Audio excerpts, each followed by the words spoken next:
Assalamualaikum warahmatullahi wabarakatuh. Nama saya Juliana. Di sini saya akan menjelaskan sedikit tentang fenomena pendidikan baik itu pengaruh positif maupun pengaruh negatif berdasarkan pendekatan sosiologis. Nah, di sini saya akan membahas sedikit tentang pengaruh perubahan zaman terhadap pendidikan. Dahulu kala, orang-orang untuk mendapatkan suatu pendidikan itu amat sangat sulit. Bahkan sekolah-sekolah itu terbatas. Di daerah-daerah banyak yang anak-anak yang tidak bersekolah karena mungkin mahalnya biaya pendidikan, atau bahkan sekolah-sekolah itu belum didirikan di tempat-tempat mereka. Jadi orang-orang dahulu banyak yang tidak mengenyam pendidikan. Namun seiring berjalannya waktu, seiring perkembangan zaman, akhirnya sekolah-sekolah sudah banyak didirikan. Bahkan sudah hampir merata di setiap daerah, didirikan langsung oleh pemerintah dan tidak memerlukan biaya. Mungkin hanya biaya buku dan seragam. Dan media pembelajaran dahulu itu dilakukan secara langsung di kelas. Dilakukan tatap muka antara guru dengan murid. Murid-murid dahulu mendapatkan pembelajaran langsung dari gurunya di sekolah atau dari buku pegangan atau catatan yang dimilikinya. Waktu terus berjalan dan perubahan zaman pun tiba pada masa era 4.0 seperti sekarang ini. Segalanya menjadi ilmu pengetahuan dan teknologi. Teknologi semakin berkembang pesat, sains terus dilakukan. Sekarang internet sudah ada di mana-mana. Bahkan di daerah-daerah pelosok sekarang sudah ada internetnya. Sudah didirikan internet oleh pemerintah. Ini semakin memudahkan masyarakat, terutama di bidang pendidikan. Yang dahulunya murid-murid, siswa hanya mendapatkan pembelajaran itu di kelas dari guru, sekarang menjadi lebih mudah. Tidak hanya di kelas, namun dibantu juga. Mereka bisa mendapatkan pembelajaran tambahan melalui internet. Jadi inilah salah satu pengaruh positif dari internet, dari perubahan zaman. Internet memberikan kemudahan bagi dunia pendidikan. Siswa yang dahulunya tergantung pada pelajaran di kelas, kini mereka bisa mengakses pembelajaran melalui internet, bisa mempelajari hal-hal yang baru, mencari pengetahuan-pengetahuan baru. Mereka bisa mengetahui dunia luar, mengetahui segalanya. Tidak hanya berdiri di satu tempat saja, tetapi sekarang semakin luas. Pengetahuan umum semakin mudah untuk didapatkan. Ini tergantung bagaimana cara kita saja untuk mengatasinya. Karena semua ini pasti ada pengaruh positif dan negatifnya. Pengaruh positif yang seperti yang saya katakan tadi, sangat memudahkan.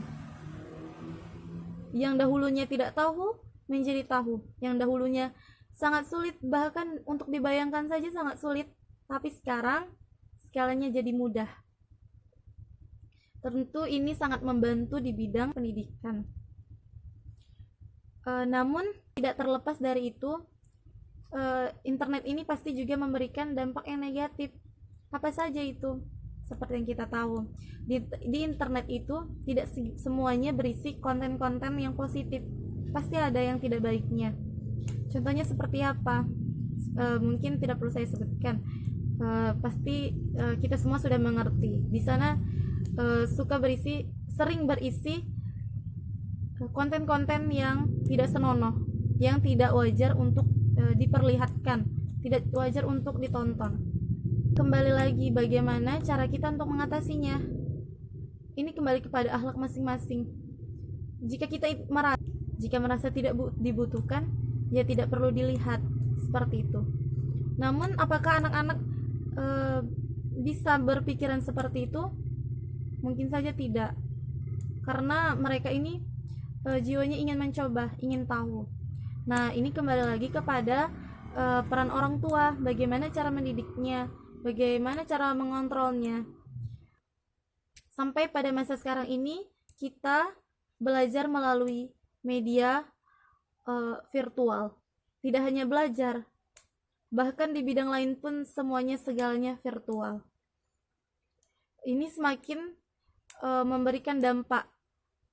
Ada yang positif bahkan negatif. Mungkin tergantung bagaimana cara mengatasinya saja. Dampak positifnya, anak-anak tidak perlu lagi ke sekolah, cukup belajar dari rumah saja. Namun yang negatif, anak-anak pasti kesulitan untuk belajar di rumah, belajar sendiri bersama orang tua, dan orang tua pun pasti akan kerepotan mengajari anak-anaknya. Mungkin itu dampak yang negatifnya. Namun tidak juga sepenuhnya negatif, karena orang tua bisa mengontrol anaknya secara langsung. Bagaimana proses belajarnya yang dahulunya diserahkan kepada guru, jadi sekarang dia bisa mengontrolnya secara langsung, tahu bagaimana perkembangan pembelajaran anaknya. Adapun statement dari saya mungkin untuk kita para pelajar,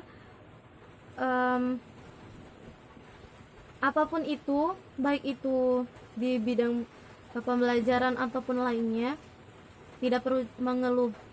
Jalani saja dengan sungguh-sungguh dan ikhlas, pasti semuanya ada manfaatnya, ada hikmahnya.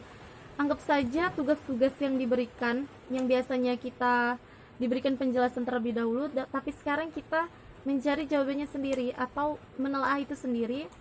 Tidak apa-apa, jangan jadikan itu beban, tetapi jadikan itu sebagai tantangan baru untuk kita, untuk mengasah pola pikiran kita, untuk mengasah mindset kita bahwa ini baik untuk saya, ini menjadi tantangan baru untuk saya, dan saya harus bisa untuk melakukannya.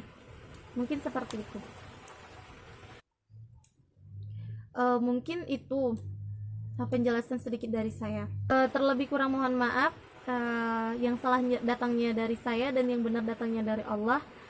Wabillahi taufiq wal hidayah. Wassalamualaikum warahmatullahi wabarakatuh.